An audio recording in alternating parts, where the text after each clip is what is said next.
Living in a time that's as troubled as it is these days, have you had that annoying feeling when the things you thought should have gone right didn't?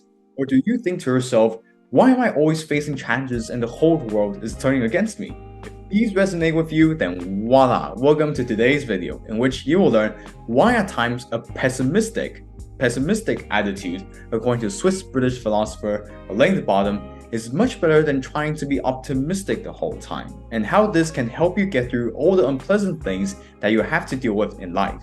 Simply put, the philosopher says, nothing in life is supposed to go right, therefore nothing is particularly wrong. Besides the oftentimes horrifying news headlines, one of the leading causes of disappointment when things go wrong is our own expectations.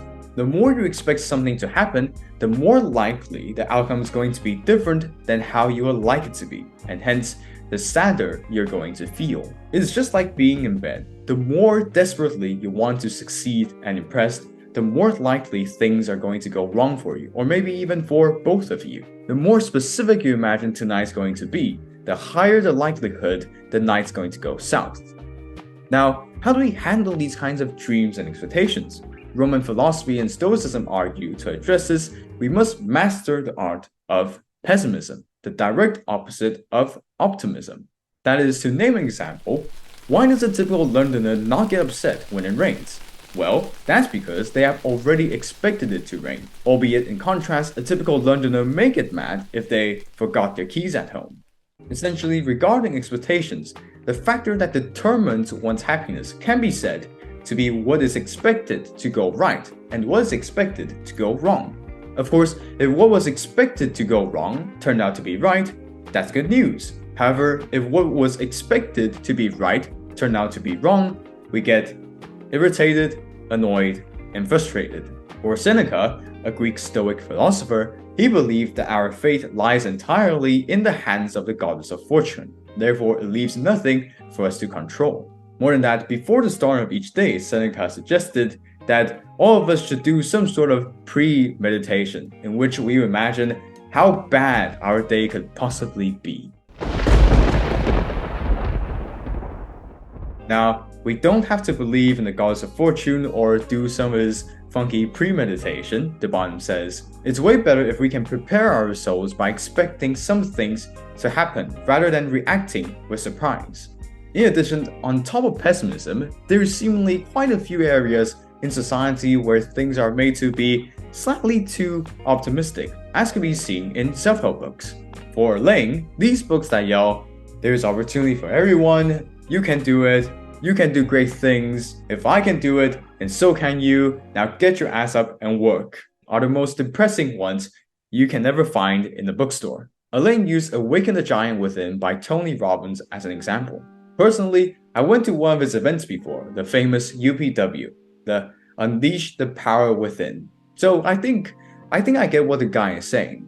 Tony argues that life is the direct result from the decisions you make. And as for why you may think you're not succeeding, is only because that you're not following the clues of success. In other words, you're not using the opportunities you have efficiently and being productive enough. There's so much you can do to achieve success, so use the chances you got, stop blaming your results on others, stop comparing yourself with them, stop suffering, because for Tony, pain is not a choice but suffering is, and now get up and go back to work. It's not only Tony Robbins, but we could also see this type of get up and do the work mindset in other life coaches, such as David Goggins, Mel Robbins, and Jocko Willink, especially those who have a military and athletic background. It all sounds really beautiful, straightforward, and motivational, and they're not entirely bad, as it emphasizes the importance of continuity and discipline. Nonetheless, to look at this from a wider point of view, according to Alain the philosopher, it reflects a meritocratic society lacking in self-esteem. The same as those self-improvement books, in Alain's eyes, a meritocratic society is just as depressing. That is, in such kind of society, the more we believe that the harder we work, the more we deserve success, we would think simultaneously that those who didn't make it to the top deserve to stay at the bottom. Nonetheless, as Alain suggests, there are too many factors that influence our chances of success and failure. Hence, we cannot own our success entirely, as well as to criticize whether someone deserves to succeed or fail. This is precisely what is forgotten and neglected in a meritocratic society, where people would, in a really polarized manner, think that they totally deserve their success when they succeed, but also think it's entirely their fault when they fail. In my opinion, living in a society like this, either is it that we put a lot of pressure on ourselves to succeed, or think it's our fault when we don't. We've forgotten two things, called accident and luck.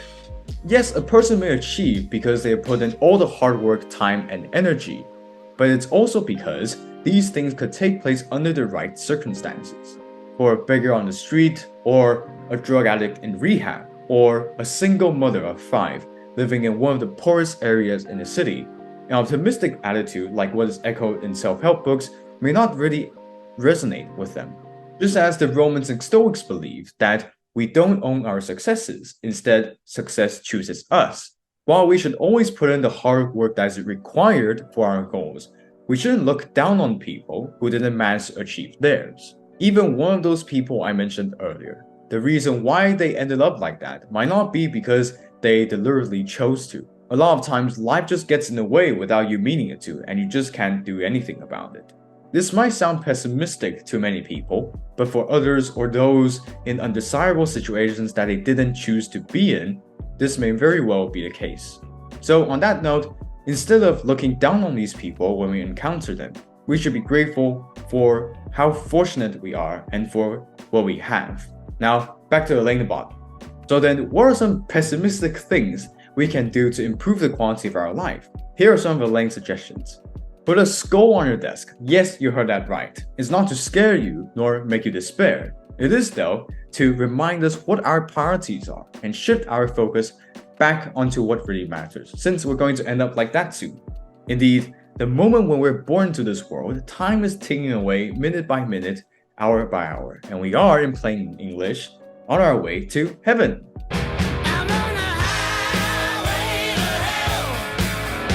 So why not use the time we have on what really matters, such like how our loved ones think about us, not how other people think about you and your job or study. Alternatively, you can go see some ruins, like those in Rome, where I've just returned from. Looking at them helped me come up with a realization, which is everything that can pass will pass. Everything that begins ends. And the beginning is only the start to the end. In Alain's words, looking at past civilizations and their achievements make us feel small and really contemplate eternity, time, and death, just like how I did, sort of. This may be, as well, the same reason why some of us like to surround ourselves with nature, leaving our self-importance behind. Beyond these, you can also look at works produced by sad artists or books written by sad thinkers like Nietzsche. Talking about Nietzsche, he believes that everyone should suffer, as the ability for one to do anything important or good ultimately depends on one's ability to endure suffering. A lot of things in life, such as religion and alcohol, makes us feel good too quickly. It makes us give up much sooner than we should, feel comfortable in our current situation, and very essentially fail to strive for the greatest. Being pessimistic is not about having a depressing view on life without any hope. That is a false explanation of the word. How I would see it is more like having a feeling of zhong in I Ching, the book of changes. It is simply to be in the middle. That is, to not be shifted emotionally and find a middle ground. Through this, we can find ourselves being more emotionally stable, thus having a more objective outlook on the things happening around us without our feelings interfering. I think it is also by being like this that we can also learn how to deal with the unpredictability, irregularity, and disorders of life. Essentially, as long as we have this pessimistic mindset, we wouldn't be easily fazed by the environment or get disappointed when things don't go well, compared to us trying to be optimistic the whole time. That's for today. Thank you so much for watching. Hit that like button below if you enjoyed this video and subscribe for more videos like this. Have a nice rest of your week, and I'll see you in the next video. Bye bye.